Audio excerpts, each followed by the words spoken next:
Welcome to the Southern Connection podcast. My name is Adam Luke. I have an amazing co-host. His name is Jeff Ortiz here. Perfect. Mr. Jeff Ortiz and I are sitting down because we want to have a conversation with you tonight. But more importantly, what is Southern Connection and what is this podcast all about? Well, this is where we come from. Jeff and I are both licensed marriage and family therapists. We're males in a heavily dominated female industry. And what we wanted to do is bring more of a presence for a voice of male empowerment through emotions. And whenever you bring up guys and emotions, it seems like this is catch-22. It's like jumbo shrimp. It's not going to be what you hope it is. Well, that's what we want to change. We want to change this discussion. Because here's the deal. There's a lot of men out there right now who are trying to grow businesses, grow relationships. They're trying to build their empire. They're trying to build something they can leave to their family, so their legacy. The biggest takeaway of this is you cannot do that without having relationships. And so Jeff and I, we've coined the term, we're the relational experts, and we want to help you guys find out how you can have better relationships that lead to better satisfaction, not only in your home life, but your professional life. Jeff, did I hit pretty much what we're about? What a great introduction. God, you do that well. I love it. I appreciate that. Oh, because you do it well, you're probably going to do it every episode. But well said, Adam. And the thing is that we want to empower you. We want to give you the tools, the resources that we've learned along the way, personally, professionally, relationally, and pass those on to you. Look, we have difficulties in life, and a lot of those difficulties deal around relationships and how we engage our emotions in those. And so it's giving ourselves a place to really fumble through, stumble through, dig through, get dirty, get down and nasty and figure out what is going on underneath. I'm angry, I'm frustrated, but underneath the anger and frustration, what's going on? Are we paying any mind to that? And so it's giving ourselves permission to go under the surface, go under the hood of our truck and figure out what the heck is going on. Absolutely. I love you put it, Jeff, because I think also we have to step back and realize that as men, sometimes when we reach into our emotional toolbox, we do so without the realization that there are finer tools to be used. And what I mean by that is there's more than just angry and happy. And when you essentially just have two gauges, guess what? It's either going to be you're angry or you're happy. That's where we step back and we want to have a better discussion. So today's discussion, Jeff titled it amazingly. It's called The Funk of Christmas. And I think... What the funk? What the funk is going on? That's what I'm talking about. Well, because here's the big step back is the fact that the holidays are on us, right? We just survived a Thanksgiving. We're running into a Christmas. New Year's is around the corner. What are we going to do, and what does this look like? And so the funk of Christmas, where we come from on this, is if you as a man are leaving work the day before Christmas Eve or the day before Thanksgiving, and in your heart you're already like, I dread the idea of what's about to happen. I'm going to have to go to her family. I can't stand. I'm going to have to go to my family, which I definitely can't stand. And then I'm basically just surviving these 2 days that are supposedly a holiday or a vacation. Now, I want to tell you right now, I'm stereotyping. Not everyone feels this way, but there's a good segment of the population that does. And it's interesting that when we start talking about the holidays and one of the most supposed to be cheerful, wonderful, most joyful seasons of the year, and especially for a year like 2020 when there's been nothing to look forward to, the idea that we step back and we go, well, I just freaking Thanksgiving, like I can't wait for it to be over. Yeah. Because if you're saying that inside yourself, guess what? Your children feel that, your wife feels that, the people you're around feel that. Yeah, you project that energy in body language, maybe in your words, may just be in your demeanor and how you engage and show up every single day. It's definitely going to come out and we're going to feel it. And so, yeah, look, it's definitely a time of funk, period, right? But then you add Christmas and, the most wonderful time of the year doesn't feel like that. And so it's kind of reassessing our expectations of what this time is going to look like. Let's be real. It's not like any other time we've experienced before. At least in my 43 years of living, it's quite the challenge. And I don't know about you, Adam, but it doesn't feel like Christmas. You know, it's funny because when you brought this topic up and we're sort of texting back and forth, I agree with you. It doesn't feel like it's a holiday season. No. And I think it's different than most years. I'll chime in just from a little bit of my personal experience.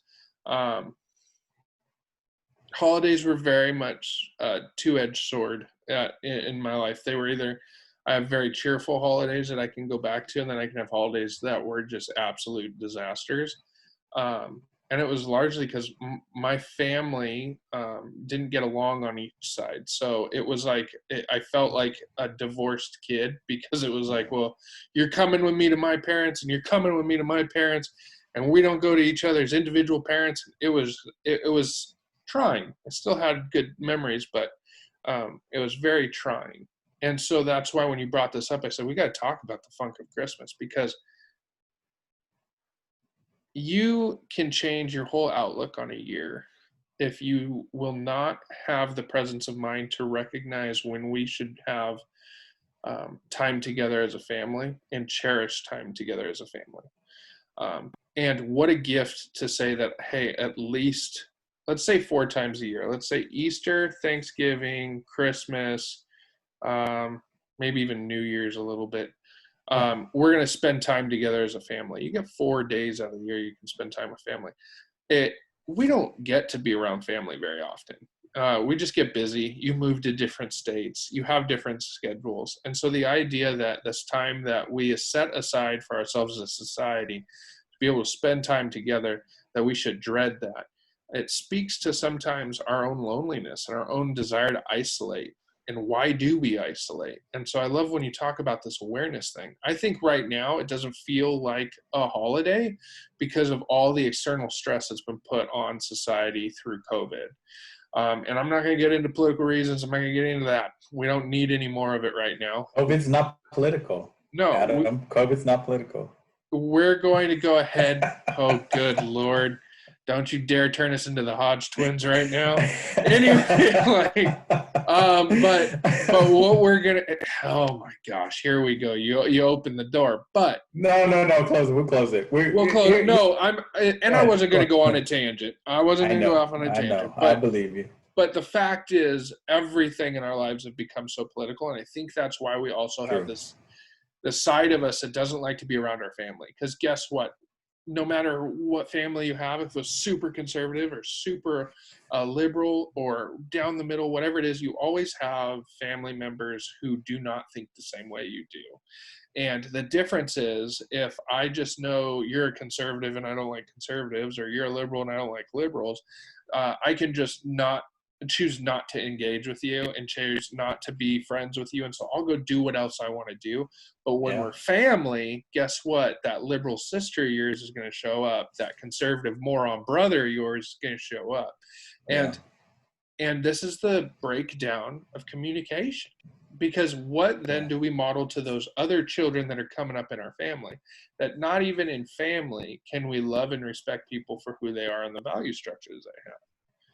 It's amazing how the relational dynamics show up in the holiday season, because we have not communicated, we not expressed, we have not hashed out, we have not forgiven, we have not extended grace in those times of our lives that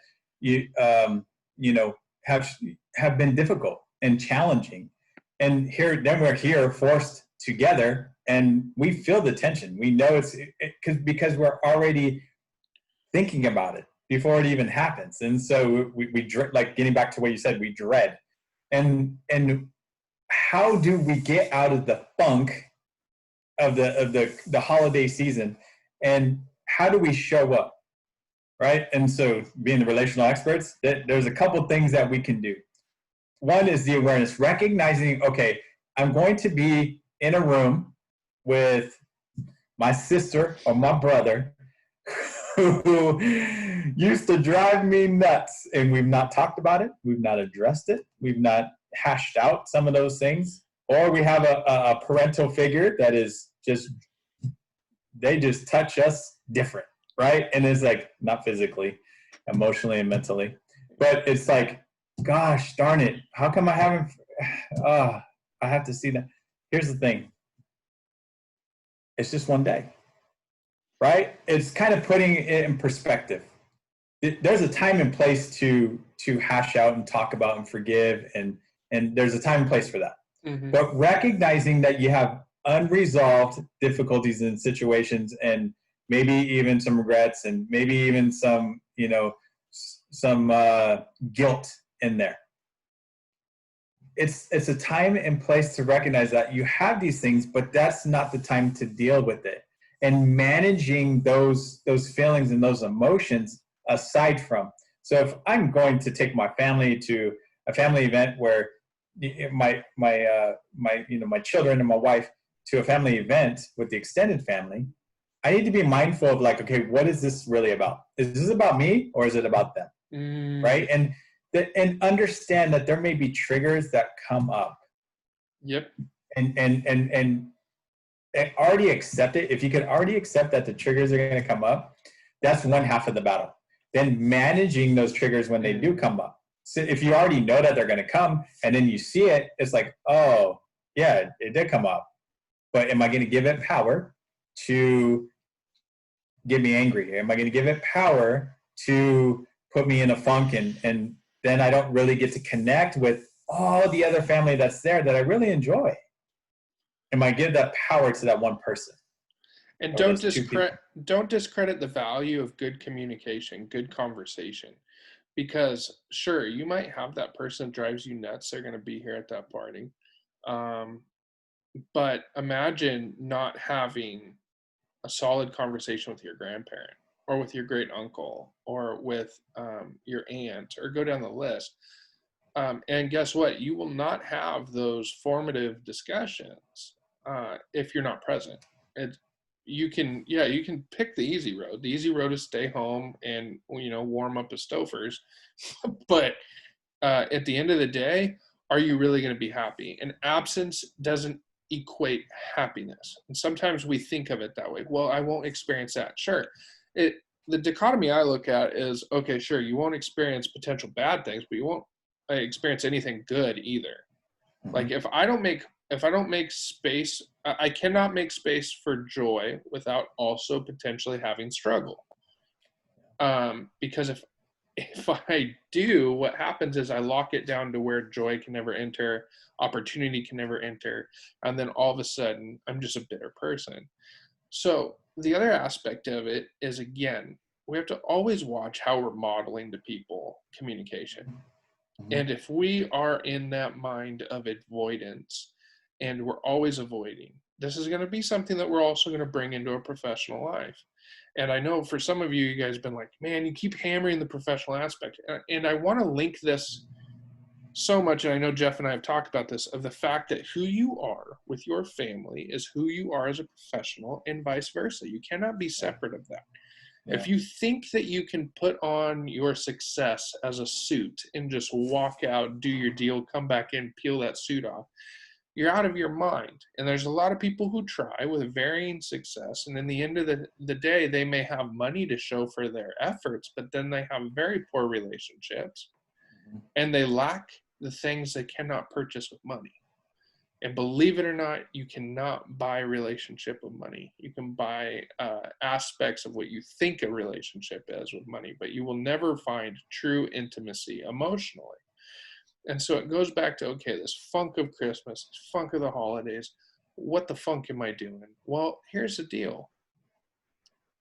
If you are not present, you will not experience any of the joy. And I know I hammered that like 2 sentences ago. Yeah. But I want this point to sink in for you, because there is an experience to be had when we are in fellowship with friends, with family, that cannot be discredited. And I think one of the greatest holiday movies, if you all are feeling in the mood to watch a movie, and right now it is on, I think it's on Amazon, but it is The Family Man with Nicolas Cage. I know everyone's like, Nicolas Cage, good Lord, oh my God. No, it's a great movie. It was done so well, but it is based on the premise of a man getting everything he could have ever wanted, Mm-hmm. and then realizing at the end of that it's fun and all. He has a great time, but there is a moment where he realizes he's the most lonely man on the face of the planet.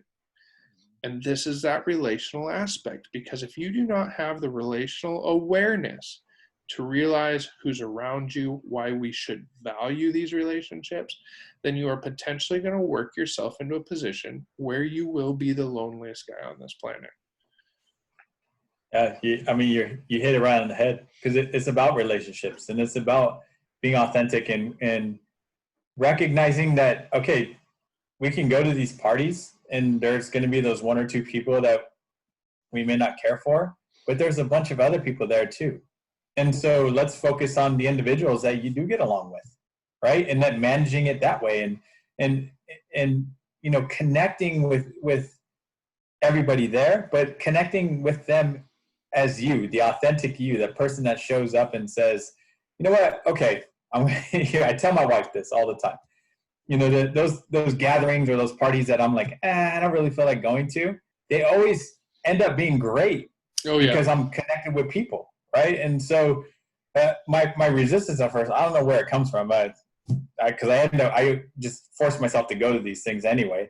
And connecting with people is the thing I love most. But I love it the most because I recognize what I have to give, and then I'm able to accept and receive the other things that they give me.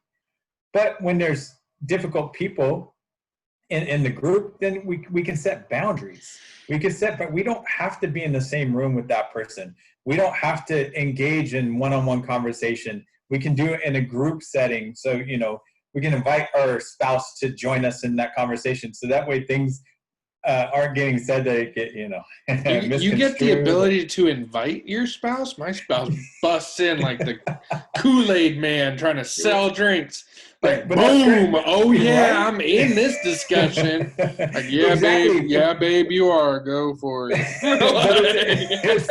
it's definitely, those are things you can talk about on the way there, like days leading up to. Like, hey, if you see me alone with this person, I want you to bust in like the Kool-Aid man. It's like, hey, here I am. Whether you're the cherry or the grape or whatever flavor you are. But it's already talking about before this happens, right? And so it's having a game plan. Have a game plan before these events happen. And and then the other part of all this, I'm just not talking about the parties there, but in relation to the funk of Christmas is recognizing that there may be loved ones that are not here anymore, that you miss.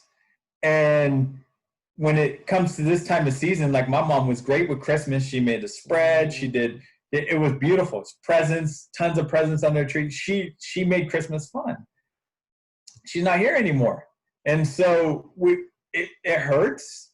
And what we've done is kind of everybody's picked a piece of what she does. So somebody makes breakfast and somebody, wraps all the presents, and then, I kind of facilitate the games, and we have filled, it takes 3 or 4 of us to fill the shoes of one person, but we do that, right? And, giving ourselves time to grieve when we need to grieve. Like, mom's not here.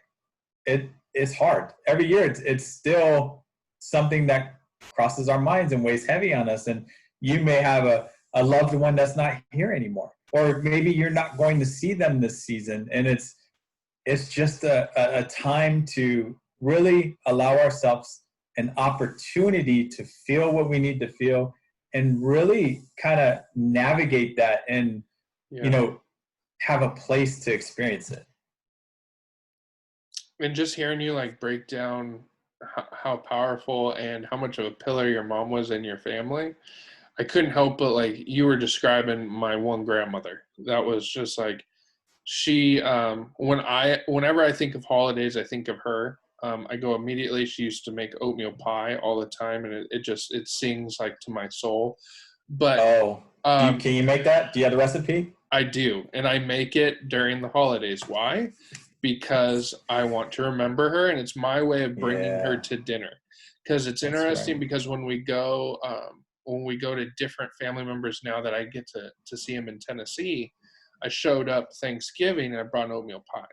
And they were like, oh my gosh, this is Grandma Millie's pie. I'm like, yep, this is Grandma's Millie's pie. And so I've been doing that since she passed away in 2008. It's just every holiday, wherever I go, I bring an oatmeal pie. And I'll tell you, it's my grown-up security blanket. I'll be 100%. And I grieve her every holiday season because I miss her laugh and I miss just the conversations we used to have. And I get emotional just bringing it back because we have people that are so important in our lives. And what really pains me as a therapist, I want you to hear this correctly,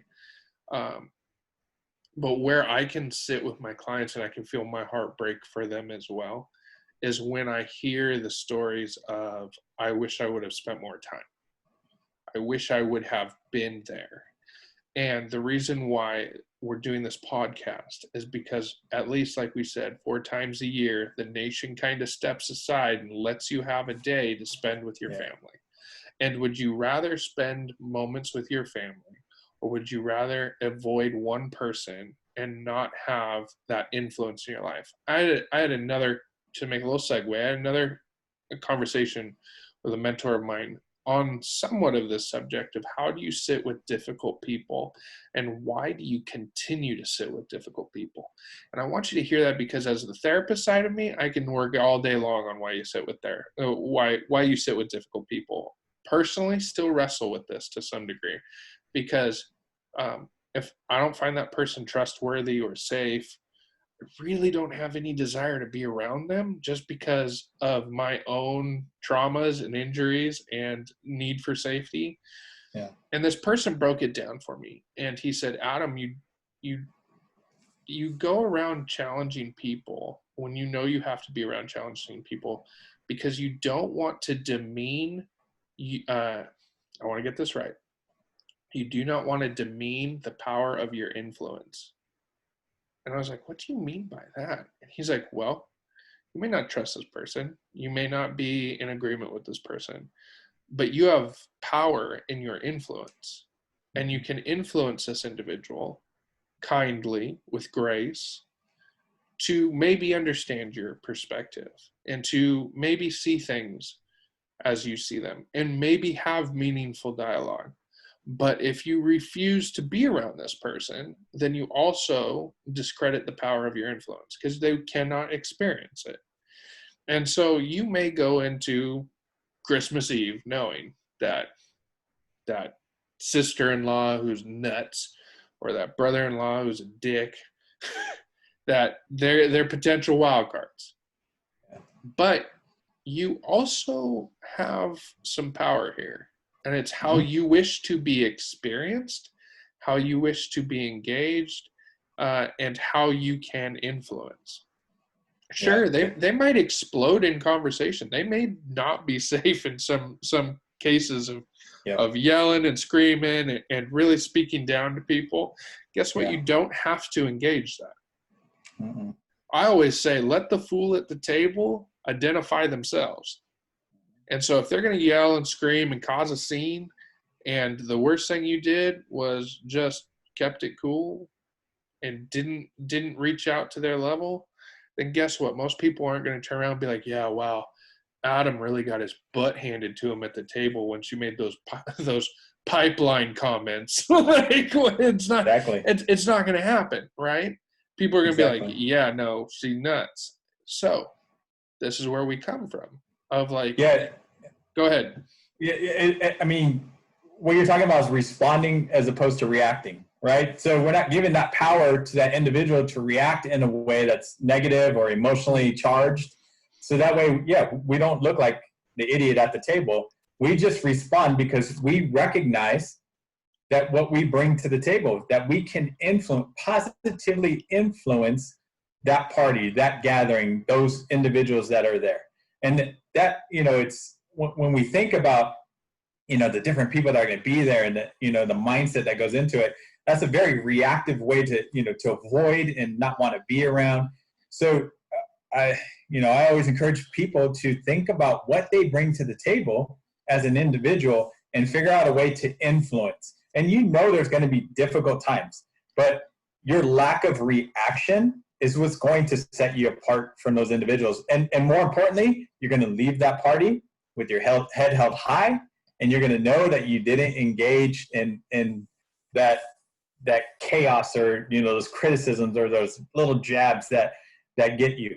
You walked out of there, with integrity and love and and compassion to people, because you're not reacting. You're responding in love.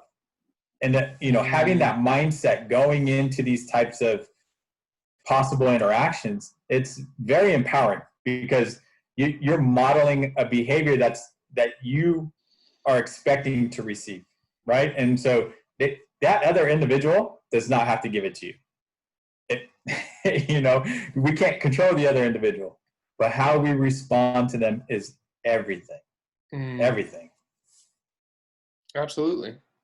Because again, I go back to it, let them run a fool and you can be who you are. That's right. But I'm not gonna wrestle a pig, right? Because it frustrates the hell out of me, and it makes the pig happy. So I'm gonna just stay where I am. So that's the best I can do. And then circling back to your grandmother and the influence they had. Look, I had a challenging upbringing with my mom, but I do recognize that Christmas was great. She did a great job at Christmas. She provided, she loved, she was great. I cannot deny that. And I still miss that. And then, I still love and care about my mom, despite the relationship we had, but we worked to restore our relationship and forgive each other. We actively did that work. And so, but the one thing that during this time of year is, like, I always remember there's going to be a ton of presents, there's going to be a ton of food, and there's going to be a ton of laughter. Like, that's how it was. Now, there were some times where there's some challenges, right? But I had to work on my response. And I'm not going to say that I was perfect in it. No, I reacted at times, in my younger years and, my early 20s, because I didn't know how to examine and create an awareness of what I was really feeling underneath the anger and the frustration of this comment or that comment. Or maybe I even looked into it and, my perspective jumped to conclusions. And so, it's really, I try to encourage people to just kind of approach it softly, slowly, and show up as you. You show up as you and you approach it, you have a game plan, chances are you'll have a good time. And it's not to say that these things aren't going to, these triggers aren't going to happen. They're going to happen. Okay. I'm not saying that they are going to happen, but the game plan you bring to the table will help you survive the funk of Christmas, and also, the awareness of grieving what you need to grieve. If you're missing family members, or if the financial situation is stressed this time of year because of everything that's been going on with COVID and that sort of thing, just accept the fact that Christmas is going to look different, and recognize that, okay, maybe next year it'll be different, but at this present time, it's going to look different. We may not have all the presents, we may not have all the food, but we have each other. It's that positive mindset, is looking at being grateful, having gratitude, and being grateful for what we do have. That's very important this time of year. Yeah. Very important. I think the final takeaway in this talk is also to think of the perspective of stop thinking in absolutes. Oh, yeah. Because when we come to this idea of, okay, we're going to her house on Christmas, we're going to our house on Christmas, whatever it might be, we jump into absolutes and we go, it's going to be absolutely terrible or it's going to be absolutely amazing. And the fact is, neither one is true. Yep. And like you said, there's going to be challenges. But the challenges don't have to dictate the overall theme and experience of being there. Yes, they do. Well, so, I mean, maybe the food absolutely sucks, but even then, man, yes. No, I mean, the food's always good. What are you talking about? I've had some terrible turkeys, right? Some turkeys Oh, that you're like, did you oh, cremate this thing? oh, What did you? man. And so you have to go to like, yeah, or oh my God, I remember one pumpkin pie that was so nasty, and it did like ruin my palate for a couple days. But anyways, Uh, even when there's been challenges of yeah. burned birds, burned sides, no one did, I remember my mom lit the green bean casserole on fire once, which I didn't know was humanly possible, but those fried French onions will Oh, light. They will they light will get you. good tender. They will get you. But here's the deal. There were still aspects that we had fun. And some of it might have been laughing, shutting off the smoke alarms. The other ones could be spending time around after the meal that we really didn't have. It's. Mm-hmm. But if you walk out of your house, get in your car to drive off to whatever this gathering's going to be, and in your head you're like, this thing's going to suck. Guess what? You're going to easily find every reason to fulfill that prophecy. And you're going to say, yep, that sucked, and my aunt sucked, and this sucked. And then guess what? You, when that glue of the family passes away, maybe it's your mother, maybe it's my grandmother, the phone calls are going to stop ringing. Why? Because you were a miserable person, never wanted to be there to begin with. And I don't want to discredit the fact that there are a ton of unhealthy families out there, and for some of us it might be better and healthier not to spend time with our families. But this is, use it for the context we're talking about, which is, I go back to what Jeff was just talking about. My mother passes away. The whole differential of the family is going to change. And imagine if Jeff and his siblings, if some of them decided to isolate, to withdraw, to not participate, and then look how the influence of that whole family changes. So our presence there, again, sometimes is the marker for legacy for those individuals that are not going to be there. And so again, don't discredit your influence, because when so-and-so passes away, you all of a sudden become that next set of pillars, because Jeff's got kids. So what he's doing is role modeling to his sons. He's got nieces, nephews, I imagine. And so it's the same thing. And it was something that even I started to have to wrestle with. I'm not that old. Keep telling myself that, but at You're 30, not. You're at 30, 31, your baby. it's just weird, because you notice that when people pass away, then all of a sudden, not just the expectations put on you, but more of what's just, I guess it is what's expected of you. All of a sudden you become Uncle Adam. Yeah. All of a sudden you're carving the turkey. All of a sudden your role has increased. And again, you're sitting at the adult table. You're sitting at the adult table. And again, that all changes whether or not you have presence. And if you don't have presence, if you're not there for the opportunity, then it's not going to happen. And this fundamentally changes that holiday experience. So absolutely, you have two options here. You can go to the holiday meeting there, and you can just essentially be a bump on a log, find it miserable, count the time on your watch. Oh, good. Wife said we'll have to be here for 3 hours. It's almost there. I almost made it. Or you can walk in and you can try to find the opportunities for conversation, for connection, for relationship. And I'm telling you, they exist. There is no 100% shut door in any family. And it's so much easier to do that, Adam, when you know what you bring to the table. And don't forget what you bring to the table. Your personhood, your love, your courage, you just who you are as an individual. Don't forget that, right? And when we see family members, sometimes we revert back to being that kid that was, beat up by our brother or sister, or, put down by our parent, whatever. No, you're a grown individual that serves the community, serves your family, serves the people that you love, and show up in that servanthood mentality. Show up being that individual that can positively influence that party, that gathering, and do that leading up to the event. Don't do it the day of, but do it leading up to the event. And when that resistance comes on, like if I don't go, they're not going to get a piece of me, right? That if I don't go, they're not going to laugh. Maybe I have the sense of humor that it allows others to laugh and enjoy. And, you know, maybe I do a good job of baking this dish, or, you know, this pie, or whatever it is. And then you get to serve that. You bring in a piece of you, your heart and your soul and your love to that party, and sharing that with people.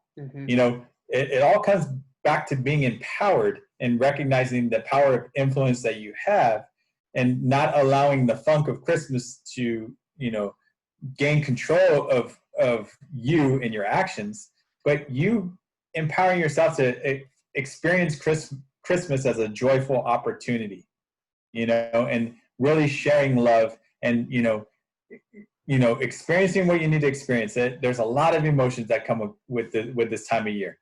And the more you give yourself time to reflect on what comes up for you, and recognize what you have to give, then you, like I said before, you'll be able to receive it. And it's just that much more fun. It's that much more fulfilling. And you will walk away, drive away, you know, saying, okay, that wasn't as bad as I initially anticipated. Yeah. It's never as worse as we anticipate. And so that's the challenge there. And so one little takeaway here, because we're always on to it, is I could already hear, like, maybe some of our listeners say, well, Adam, Jeff, I've never experienced Christmas in a joyful way. I've never experienced it as this time to be with family or relationship. So what, you know, I guess I'll just have to wait for that. No.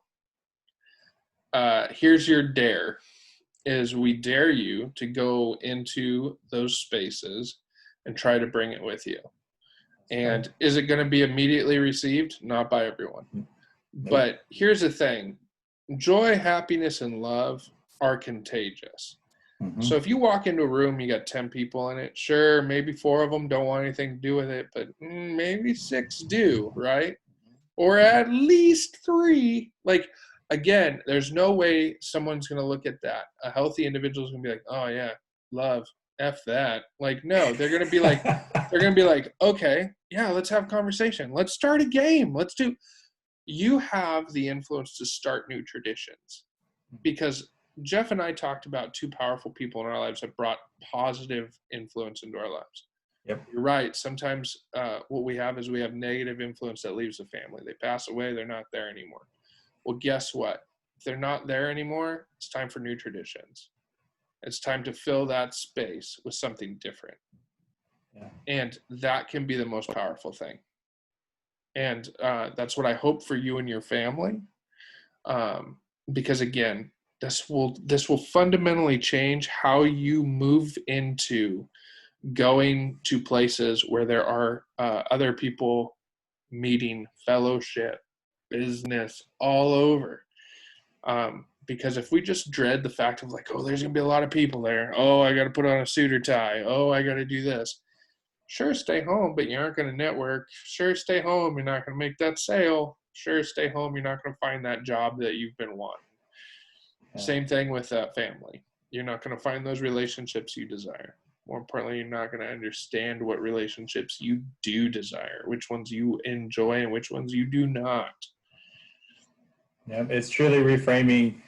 I have to I get to, and just really thriving in that. You know, that whole perception and that whole mindset.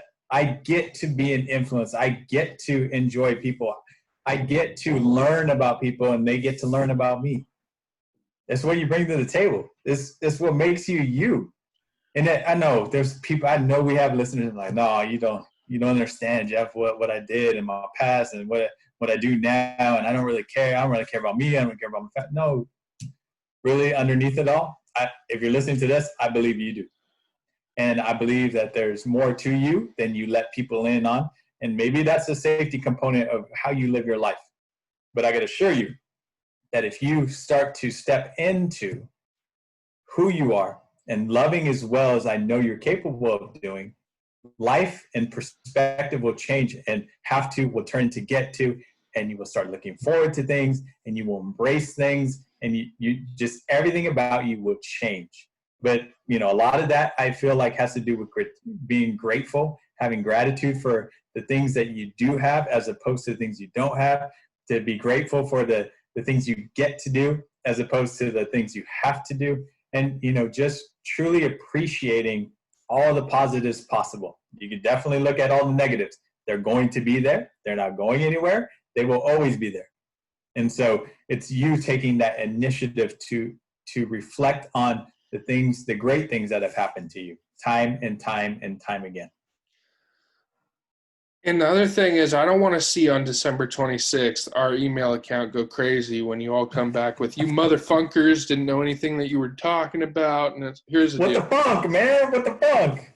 What are you doing? When we say it will change your life, it's not going to change your life tomorrow. It's not going to change your life. This is not one of those 7-day, you know, quick help, make money, call, it's all over. No, this is something that this is progress, not perfection. It's slow growth. And so, sure, this Christmas might be a little rocky. You know, you're trying things out. People are going to react in maybe ways we don't think they're going to react well.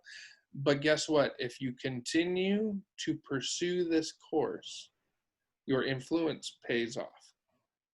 You know, if you can't marinate steak in 5 minutes, right? So the same thing, it takes time. But don't they have that vacuum? They have that vacuum thing that you can kind of. Yeah, you can sous vide it. You can do all sorts of things to it. But the idea is you have to permeate the layers. And you will not do that in just one instance. Yeah. And sometimes we short circuit ourselves because we go, well, I tried once. No, this is a lifestyle. Yeah, this is not a one-time deal. Yep, I'm with you. Because no quality relationship is a one-time deal. Ooh, I know people are going to hate that, but that's the truth. That's not true relationship. Yeah. Aspects of it, but we rarely get what we actually seek out of it. So, well, ladies and gentlemen, that's the heat we brought to you this week with the Southern Connection. And so we hope that this will help you break your funk of Christmas and more focus on the joys and the opportunities that lie ahead for you, especially right after that. It's a whole new year. Jeff and I probably a third podcast from now, we'll start talking about New Year's and goals and stuff like that. The next podcast we're going to drop is going to be about the emotional male. And so I'm going to let you just chew on that fat for a little bit and think like, what? It's the what? The emotional male is just like when you take too much testosterone boosters and then you're like, never mind. We ain't getting there. You know, it's when you don't have enough estrogen blockers. No. Yeah. What? The emotional male, because we need to talk about this endangered species and more importantly, how to increase the conservation with the emotional male. So as always, Jeff, thank you for spending some time with me, brother. It's my pleasure. You bringing the fire every time. I love it. This is good, man. This is I mean, our goal is to give you guys a platform to voice, and our emails are there, right? Our emails. Yep. Our emails linked to this. Yeah, our email is southernconnectiontn for Tennessee @gmail.com. You can either find it on all of the podcast platforms. We also have our YouTube channel, which just basically has the video content of what Jeff and I are doing, talking to each other. Feel free to leave comments. We're looking for the comments. Send us an email. We would love to do a podcast off of maybe an idea you have. But otherwise, thank you, everyone, for what you do, for listening to us. We got some more listeners last week, so it was really cool to see that. And we wish you a great week, and we'll be back in a week from now to talk about that emotional male. Take care, guys. All right. See you guys.